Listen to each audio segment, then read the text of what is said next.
The truth is, my friend, that we are put here to birth the new world, my friends. We are birthing the new world, and we are doing so at a rate that's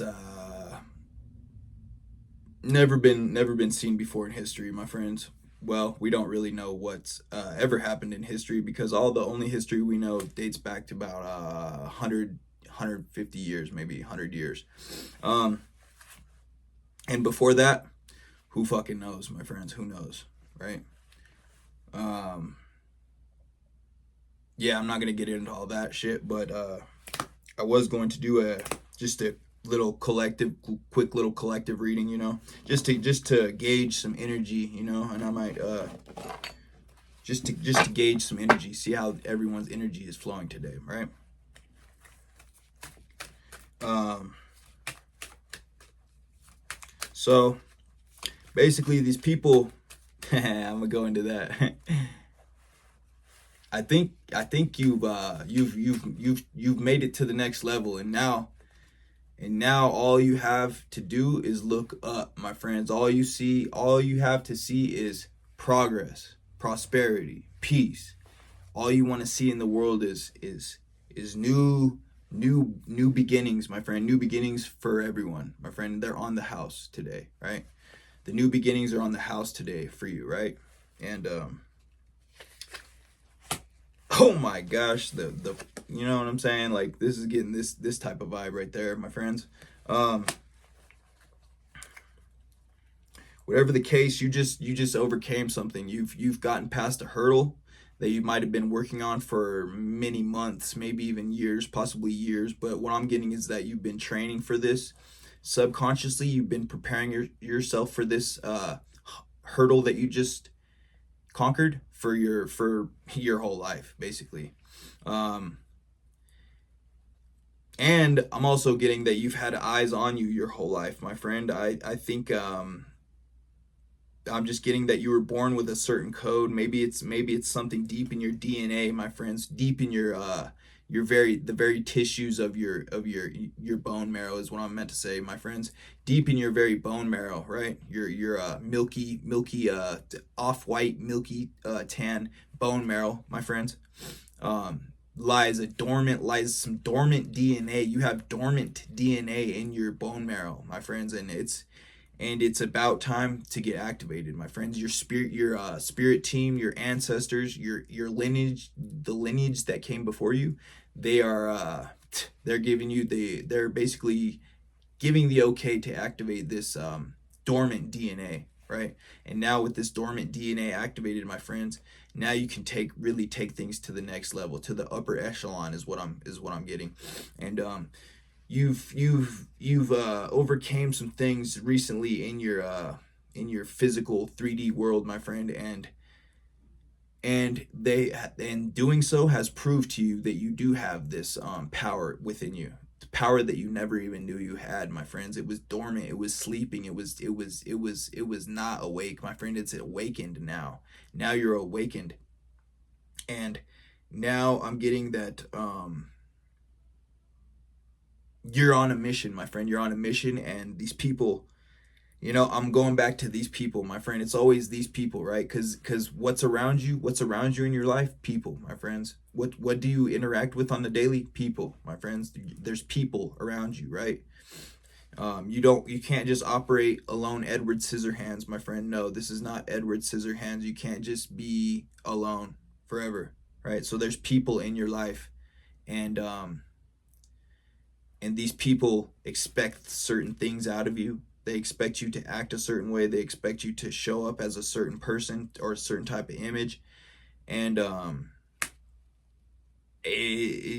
some of it is a lot of it, my friend. A lot of it is a facade, a mask that you have to depending on who you're around, my friend, you will put on different masks and kind of, just to blend in, not in no devious intentions, my friend. You don't have devious intentions. You just have a will to not ruffle as many feathers as you would otherwise if you didn't put on these masks, my friends. And if you just showed up really how you truly were, people would be scared of you, my friend. They would be intimidated by you. They would be scared of you, and you really gotta gotta kind of brace people for impact when they meet you, my friend. You might have to put on a whole customer service voice just to simply make someone comfortable enough to not uh to write you off and be scared as fuck of you, and just basically write you off as a punk, or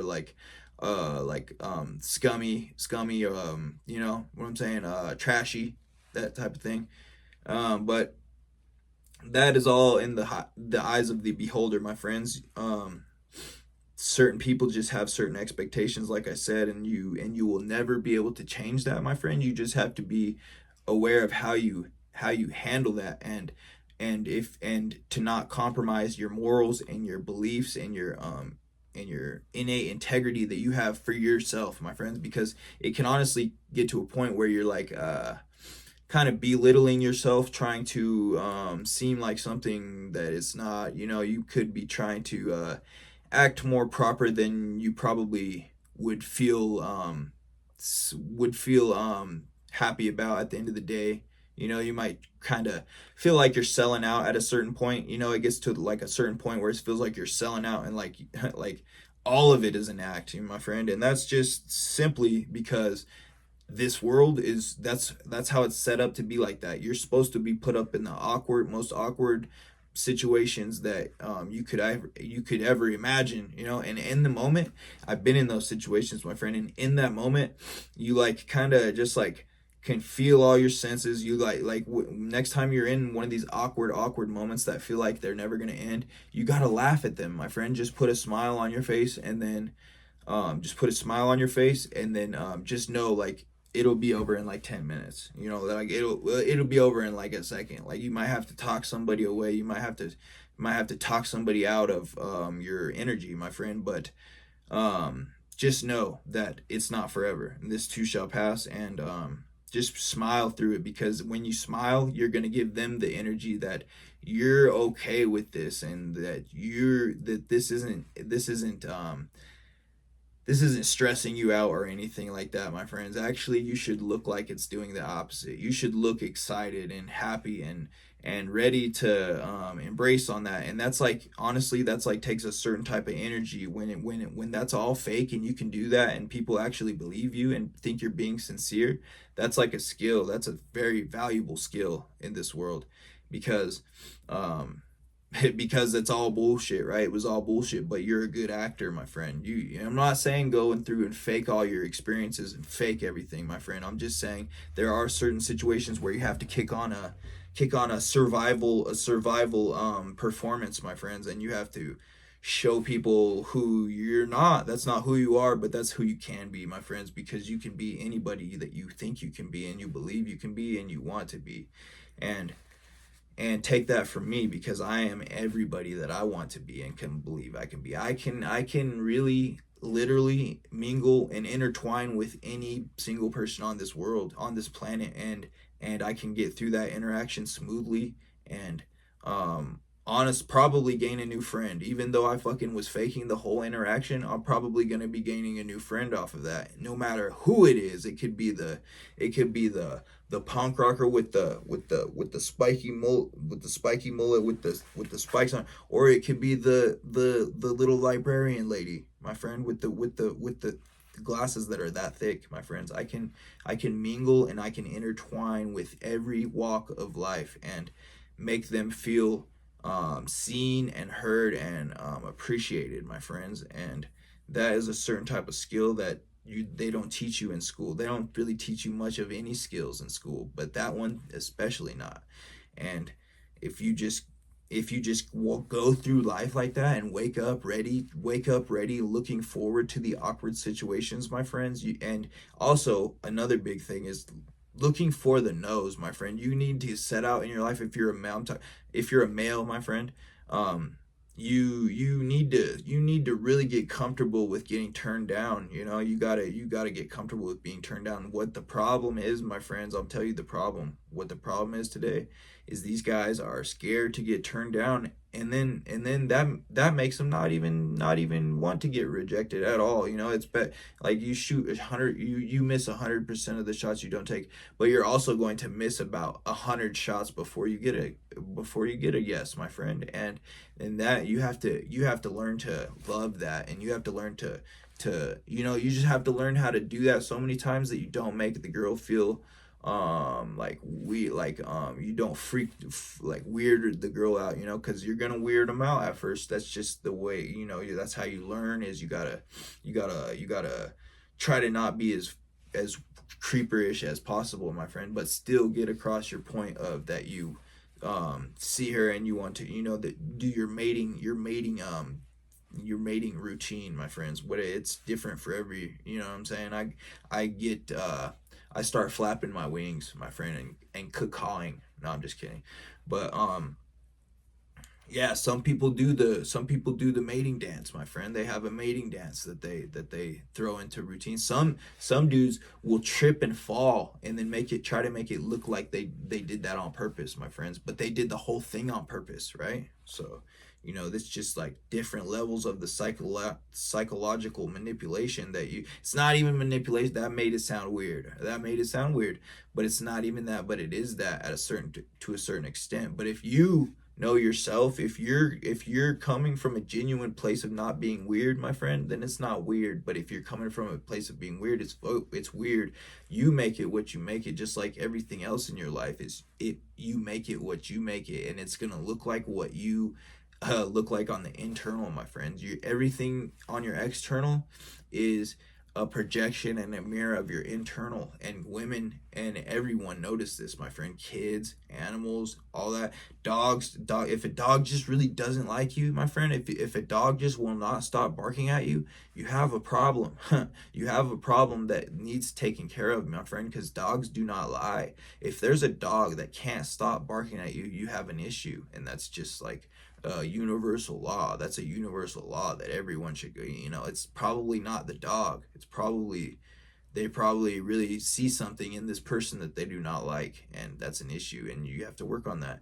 And it could be anything. It could be the hoodie, it could be the glasses, but a lot of times, about 9 times out of 10, it's something deeper that this person is dealing with emotionally. And the dog can sense that, because dogs can sense stuff like that, and so can kids. If a kid doesn't like you, if a young kid does not like you, and won't give you a chance at all, you have to fix something. You have to change something, because kids are completely honest. They don't lie. They don't lie because they don't have a reason to. Why would they lie? They're going to tell you exactly what they see, and they're not going to think about the after they say it. They don't think about that. They don't think about that at all. They just comes in their head and they say it. I'm like that. I'm like a little kid in a lot of ways, like that, my friend, because sometimes I don't filter myself, and I don't think before I talk, and then it ends up, a lot of times it ends up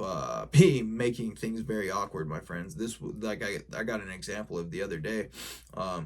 I was like helping this old couple like move, like, well, they were helping this lady move, but like I was like, do you guys go on vacation a lot? I was like, you guys look like you would go on vacation a lot. And I realized right when I said the last word, I realized that was the dumbest thing I could have possibly said, my friends. And they just looked at me like, do we go on vacation a lot? What do you mean, do we go on?